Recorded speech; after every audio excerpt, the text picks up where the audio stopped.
আসলে দেখতে চাই, যেমন উপদেষ্টা নতুন যারা আসতেন তাদের নিয়েও আপনাদের বা রাজনৈতিক দলগুলোর মধ্য থেকে ছাত্ররা যারা আসলে এই গভর্নমেন্টের স্টেক হোল্ডার তাদের মধ্য থেকে আপত্তির জায়গা এসেছে। আমি আসলে এই প্রশ্নটা আপনাকে করতে চাই যে সরকার আহ, কিসের ভিত্তিতে বা কাদের সাথে কথা বলে সিদ্ধান্ত নিচ্ছে, কারণ রাজনৈতিক দলগুলোর সাথে কথা বলে সিদ্ধান্ত নেবার কথা বলে আমরা মনে করি বা বুঝি। কাদের সাথে কথা বলে সিদ্ধান্ত নিচ্ছে, কিসের ভিত্তিতে সিদ্ধান্ত নিচ্ছে, সেটি আপনারা স্পষ্ট হতে পারছেন কিনা। যখন উপদেষ্টাদের নিয়ে প্রশ্ন উঠলো বা আপনারা আপত্তি জানালেন, রাজনৈতিক দলগুলোর কথা বলছি, তখন উপদেষ্টা মাহফুজ আলম তিনি বলছেন উপদেষ্টাদের নিয়ে অভিযোগ হলে খতিয়ে দেখবেন। মানে মাস্টার মাইন্ড উপদেষ্টা, মাস্টার মাইন্ড বলে তিনি কি আসলে এই ভারটা তার উপরেই? ডক্টর মোহাম্মদ ইউনূসকে কিন্তু আমরা কোনো কথা বলতে শুনিনি। কে চালাচ্ছেন সরকার? কাকে জুনায়েদ প্রশ্ন সাকি। করলেন আমাকে? জুনায়েদ সাকি ও আপনাকে, আচ্ছা। হ্যাঁ।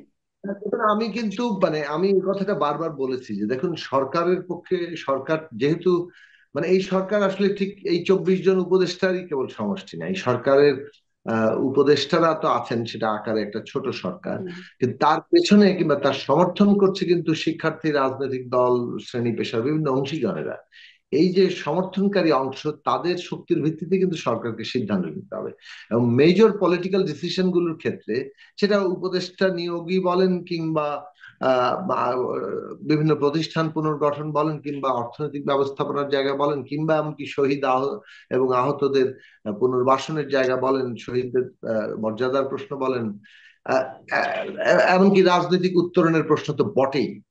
অর্থাৎ এই যে কি ধরনের সংস্কার হবে, কোথায় আমরা যাব, রোডম্যাপটা কিভাবে হবে, নির্বাচনের আগে সংবিধান সংস্কার হবে নাকি সংবিধান পরে সংস্কার হবে, এই গুরুত্বপূর্ণ প্রশ্নগুলোর সাথে রাজনৈতিক দল অংশীজনদের সাথে একটা নিবিড় আলোচনার জায়গা থাকা দরকার। নিবিড় বলতে আমি বলছি না যে প্রতি মুহূর্তেই আলোচনা করতে হবে, কিন্তু একটা কাঠামোগত জায়গা, যাতে করে মেজর ডিসিশন গুলো সবসময় একটা আলোচনার মধ্য দিয়ে যায়। এই আলোচনা না থাকলে যেটা হবে, এই ধরনের গ্যাপ সৃষ্টি হবে। হ্যাঁ, যে আলোচনা করলে এমনকি উপদেষ্টা মন্ডলী থেকে শুরু করে রাজনৈতিক দলগুলো অনেকগুলো বিষয়, এমনকি শিক্ষার্থীরাও অনেক প্রশ্নে তাদেরকে অল্টারনেটিভ চিন্তাগুলো হাজির করতে পারতেন, যে এটা করলে কি ধরনের সমস্যা হতে পারে কিংবা ওই বিষয়টাকে, এই প্রশ্নগুলো খতিয়ে দেখা দরকার। এই জায়গাগুলোতে সরকারের একটা ঘাটতি হচ্ছে। সরকারের লোকেরা ব্যস্ততা আমরা জানি, কেননা তাদেরকে এক একজনকে কয়েকটি মন্ত্রণালয় দেখতে হচ্ছে।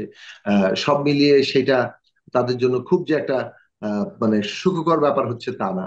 কিন্তু আমরা যেটা মনে করি যে আমরা তো সহযোগিতা করতে প্রস্তুত, সরকারের দিক থেকে এই সহযোগিতা নেয়ার যে কাঠামোগত জায়গাটা, সেটা এখনো ঠিক মতো গড়ে তোলা হয়নি, ফলে এই ধরনের সমস্যার সৃষ্টি হচ্ছে জি। এবং এটা আপনি জনমনে গ্যাপের একটা কথা বিভ্রান্তি। বলছেন, আপনি বলছেন গ্যাপ রয়ে যাচ্ছে। জনাব মাহমুদুর রহমান, মানে আপনার কাছ থেকেও নিশ্চয়ই এটি শুনতে চাই, গ্যাপ মানে আপনারা যা বলছেন বা রাজনৈতিক যা দলগুলো যা বলছে, বিশেষ করে এই বিষয়ে তো একটা মোটামুটি শুনলামই যে রাজনৈতিক দলগুলো বলছে যে নতুন যাদের উপদেষ্টা হিসেবে নিয়োগ করা হলো সেখানে আপনাদের একটা আপত্তির জায়গা শুনলাম, যারা ছাত্ররা তারাও আপত্তির জায়গা বললো।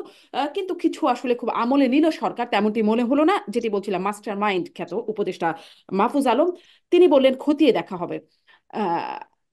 আপনার কাছেও একই প্রশ্ন, সরকার মানে এই সিদ্ধান্তগুলো কে নিচ্ছে? এটা কি জনাব মাহফুজ আলমের সিদ্ধান্ত? ডক্টর ইউনূসকে আমরা এই বিষয়ে কথা সাথে বলতে আমার মনে শুনলাম হয় না, মানে খোদ। মাস্টার মাইন্ড ব্যাপারটা মাহফুজ কিন্তু নিজে এটা খুব বেশি আর own ইয়ে করেনি, যে মাস্টার মাইন্ড তাকে বলা হয়েছে, এটা না, তিনি সে ওন খুব বেশি করেননি। own করে। হ্যাঁ, ডক্টর ইউনূস বলেছেন, এবং ডক্টর ইউনূসকে আমরা এখানে খুব একটা সরব হতে দেখছি না, যার কারণেই এই প্রশ্নটা এভাবে করছি যে যিনি আসলে মাস্টার হবার কথা তাকে তো এই বিষয়ে খুব বলতে দেখলাম না। বলতে দেখলাম জনাব মাহফুজ আলম, তিনি বললেন যে খতিয়ে দেখা হবে উপদেষ্টাদের নিয়ে অভিযোগ থাকলে।